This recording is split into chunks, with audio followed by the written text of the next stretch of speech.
Oi, gente, tudo bom? Os passarinhos que estão cantando dentro de casa.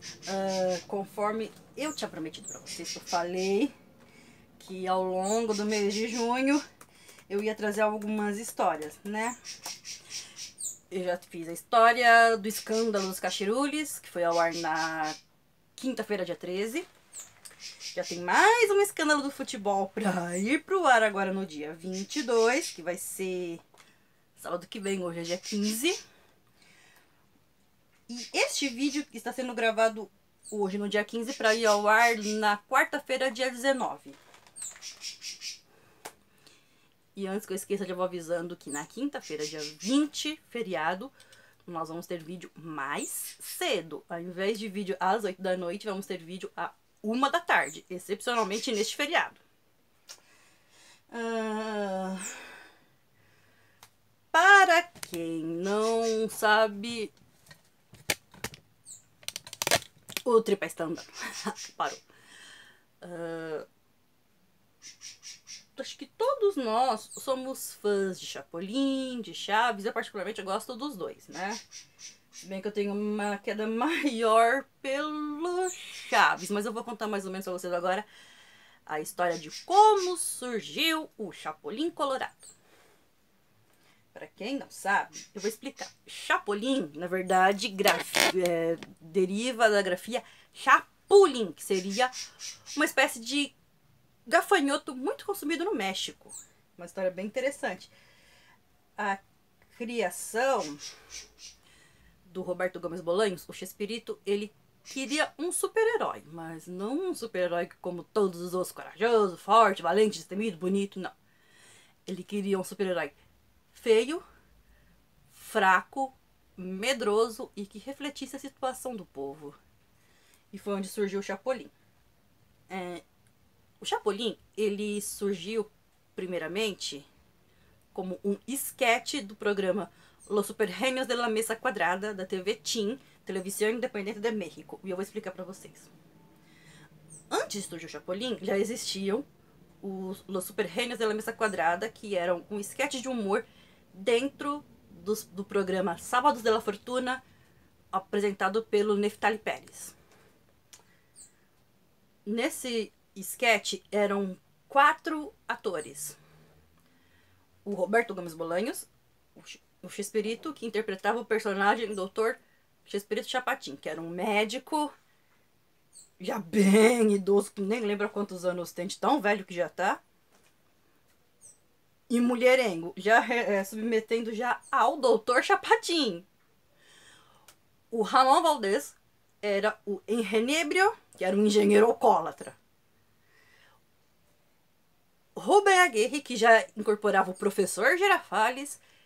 E lendo as cartas, Maria Antonieta de las Nieves, na época uma menina de seus 17, 18 anos. Até então eram esses 4. Quando Los Super Genios de la Mesa Quadrada se tornaram um programa independente, isso foi em 1970, começaram a surgir outros personagens, onde surgiu o Chapolin Colorado. Uma história bem interessante sobre o Chapolin era sobre a cor da roupa. Existiam 4 opções de tecidos: branco, preto, verde e o vermelho. O branco foi descartado porque pelo efeito da luz. O preto, por causa da... Porque o preto lembra uma coisa mórbida, a cor da morte. Então eles aboliram o preto. Podia ser verde? Podia ser verde. Mas o verde ia atrapalhar o efeito do chroma key. Então, acabou sendo escolhido a roupa vermelha. Até então, o Chapolin ele era apenas um sketch de aproximadamente 5 minutos. Porque era um programa de meia hora, né? O Super Reinos de la Mesa Quadrada. Há alguns episódios no YouTube em espanhol. Não sei se ainda tem dublado. Porém, o que acontece?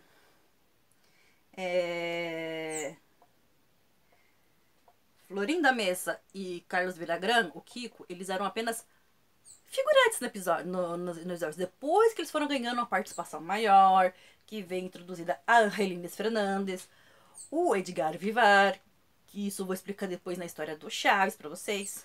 Vai ser bem legal. Só que em 1973, o que tinha acontecido? O Rubem Aguirre tinha deixado a Televisa por outros projetos. O canal Telesistema Mexicano e a TV TIM, canal 4 e canal 8 respectivamente, eles se fundiram. Dessa fusão, no dia 21 de março de 1973, nascia a Televisa San Ángel, a atual Televisa. O canal 4 passou a ser o Foro TV e o canal 8 o canal Galavision, que hoje exibe novelas da Telemundo, novelas dos Estados Unidos. E tem a sua programação também própria. Rubem Aguirre volta. E eis que surge, então, o Chapolin como um programa independente. Várias sketches são feitas, muitas. Algumas que eram entremeadas pelo quadro Los Chifladitos, que eram dois malucos, Chaparrão Bonaparte e Lucas Pancada, Lucas Pirado, se eu não me engano. E também com outro intermédio de Los Caquitos. O que eram os Los Caquitos? Que eles falam que era Peterete e Beterraba, ou seja, o Seu Madruga como dois ladrões. O Seu Madruga como o Peterete, um ladrão meio esquisito andando na pantera cor-de-rosa. E o Beterraba, que seria a futura, que era, bem dizendo, um protótipo do Chompiras, que depois se tornaria um programa também, sketch independente do programa Chespirito. Pois bem, inicialmente, o cenário era bem pobre. Era um cenário bem pobre mesmo, um cenário muito feio. Que logo quando foi evoluindo, foi se tornando, ganhando cenário próprio. O chão era o piso do próprio estúdio. E o que acontece? Entre 1973 e 1974, a Maria Antonieta de las Nieves estava grávida. Ela teve uma filha depois e ela precisou se afastar. Por onde vieram aquela chamada Época de Ouro, foi evoluindo a série, foi evoluindo com câmeras, com a direção do Henrique Segoviano, um diretor que veio da República Dominicana. E o que vai acontecendo? Nisso a série vai atingindo vários países da América Latina. Vários países. Posteriormente, depois desse afastamento, ela ia apresentar um programa na Imevision, que hoje é a atual TV Azteca. O programa não deu certo. Em 75 ela voltou ao Chapolin e ao Chaves. Na história do Chaves eu vou contar um pouco mais detalhadamente para vocês. Eles ganharam em 1974 o prêmio Heraldo, que era um prêmio grande do México em reconhecimento. Somente depois de uns 10 anos seria criado os prêmios TV e novelas.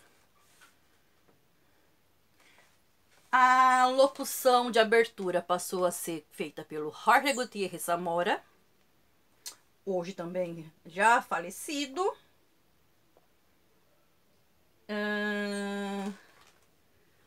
Existiam alguns episódios também foram ganhando remakes.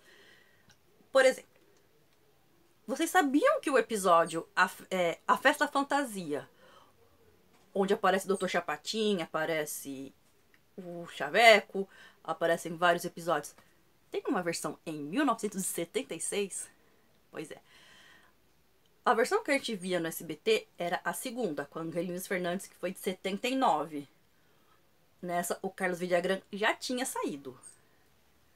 A versão em 76 era com o Rubem Aguirre. E nessa se deu um crossover. Meio acidental, mas se deu. Aparecem na festa o Chaves e o Kiko. Mas já que eu falei de crossovers, vamos trazer um crossover bem legal aqui. Aconteceram 2 vezes. Só que esses foram intencionais. Há um episódio em que o Chapolin vai à vila. O episódio Ser Pequeno tem as suas vantagens. Onde quem o chama? O Chaves, pedindo que ele ajude o Seu Madruga a não apanhar mais a Dona Florinda. E no segundo crossover que se dá na escola, as crianças o chamam para contar uma história da Branca de Neve. História essa que eu não sei como termina, porque depois que a bruxa má, que era a Maria Antonieta das Neves, ficou velha, não sei o que aconteceu com essa história. E também surgiram alguns personagens emblemáticos, como o Tripa Seca, o Chori, o Poucas Trancas. Alguns personagens assim, digamos, marcantes, né? A Chiquinha frequentemente fazia papéis de menino, né? Mas em 1977 aconteceu uma coisa bem interessante. Chapolin vai a Acapulco, onde surge o episódio do Homem Nuclear, que é a história de um filme dele que está sendo feito.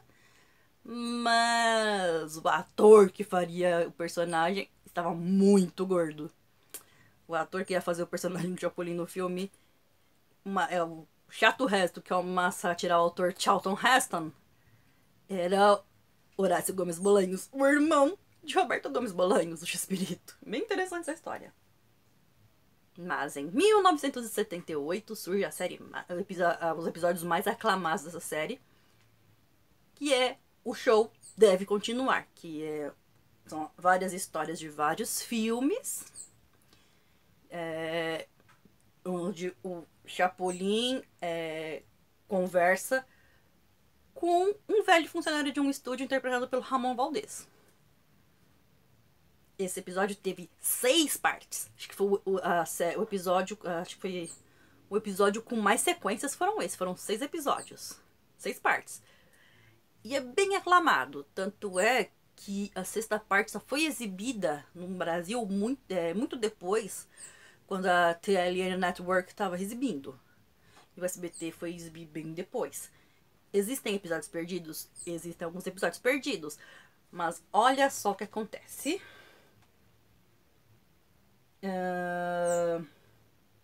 No final de 1978, o Carlos Villagrán deixou o elenco da série Chapolin e da série Chaves. Ele queria seguir carreira solo e ele foi seguir carreira solo na Venezuela. Um ano depois, o Ramon Valdez também sai da série. Nesse ano, acontece a releitura de um episódio bem marcante, bem especial, de 1975. Quem se lembra da história de Julio e Romieta? A história de Julio e Romieta é épica. Tem uma parte deles cantando a musiquinha, nessa música tá tocando violão, o Chespirito, o Chapolin e o vizinho da Romieta estão tocando violão e cantando, fazendo uma serenata. E Julio tá lá dançando. A dança em si do episódio é muito engraçada. Esse episódio vale a pena. Foi feita uma releitura desse episódio. Só que o papel do Julio ficou com o Chespirito. Já que Ramon Valdez já tinha saído, que era o pai da Romieta. E o Carlos Villagrán também teve a entrada do Raul Padilha, o que era o famoso Jaiminho Carteiro. Ele não chegou a contracenar com o Ramon Valdez. Não mesmo. Mas eis o que acontece. Em 1979, o Chapolin deixa de ser um programa independente. Henrique Segoviano já tinha deixado a direção, que ficou a cargo de Roberto Gomes Bolanhos. E o Chapolin é substituído pelo programa La Chicharra, que era o personagem do Vicente Chambon. Não durou muito. Em 1980, quando o programa Chespirito voltou, Chapolin e Chaves se tornaram esquetes do programa. Ocorreram várias releituras de episódios, e eis que é revelado em um desses episódios a origem do verdadeiro nome do Chapolin. O nome dele realmente é Chapolin Colorado. Só que o que acontece? Ele era filho de Pantaleão Colorado e Roto, o que seria Calça Vermelha e Rasgada. Que nome mais lindo! Calça Vermelha e Rasgada. Com uma mulher chamada Luisa Lane, ou seja, ele seria filho de Lois Lane, a noiva do Super-Homem. Seria um filho perdido, né? Pois bem. Roberto Gomes Fernandes, o filho do Chespirito, começa a participar em algumas esquetes como ator. Posteriormente, ele se torna produtor associado, ou seja, ele é um assistente de produção do programa. O último episódio da Chapolin foi Marido Tirana... Mulher Tirana, Marido Banana. Em 1992. Até então, o Chapolin era um programa com mais de 40 minutos de duração. Às vezes tinha até partes. Vocês percebem em alguns episódios que os personagens estão velhos e gordos. Em 1988, o Ramon Valdez faleceu vítima de câncer de estômago. E em 1994 o programa sofre duas duras perdas. A primeira do Raul Padilha, vítima de diabetes, em 3 de fevereiro de 94. E em 25 de março, Angelines Fernandes morre vítima de um câncer de pulmão, curiosamente aos 71 anos. Coincidência? Né? Posteriormente foram vindo outras perdas. O programa Chespirito saiu do ar definitivamente em 1995. E assim se encerrou a história de um programa que já vem durando na memória dos brasileiros e de toda a criançada do mundo quase 50 anos. No Brasil, alguns dubladores já são falecidos. Marcelo Gastaldi, o dublador do Chapolin e do Chaves, faleceu em 1995, vítima de leucemia. Outros dubladores falecidos são Osmiro Campos, que dublava o Professor Girafales. Potiguara Lopes, que também dublou o Professor Girafales. Helena Samara, a dubladora da Angelines Fernandes. Mário Vilela, dublador do Edgar Vivar, que curiosamente os dois chegaram a se conhecer. O Edgar Vivar fala português muito bem, ele tá aprendendo bastante.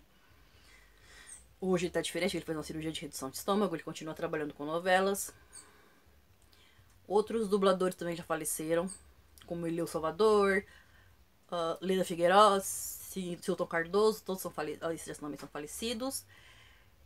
E olha só que interessante, o Chapolin Colorado depois virou desenho animado, produzido por Roberto Gomes Fernandes, o filho do Chespirito, que hoje ele é produtor executivo de novelas e ele, se eu não me engano, é diretor do núcleo de telenovelas da Televisa.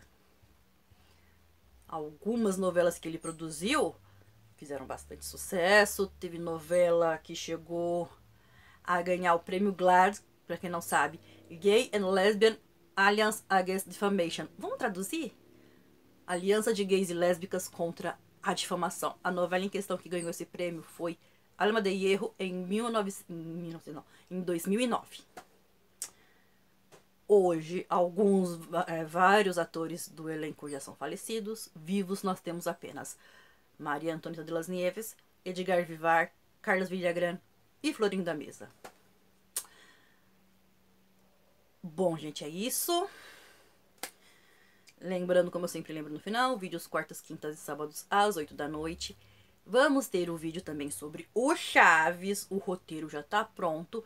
E os créditos de pesquisa para esse roteiro vão estar aqui na descrição do vídeo, com um agradecimento especial que eu faço à galera do Fórum Chaves, onde eu encontrei todas as pesquisas aqui para esse vídeo de hoje. O Felipe Castanhari, do canal Nostalgia, ele fez um vídeo em 2016 contando a história do Chespirito. Eu vou deixar linkado aqui para vocês assistirem. É uma história longa, tem 1 hora e 8 minutos, mas é um vídeo que vale muito a pena. Em comparação com esse aqui, que é um pouco mais curto, o dele é bem mais rico, viu? E vale muito a pena vocês assistirem. Então, gente, beijo pra todo mundo e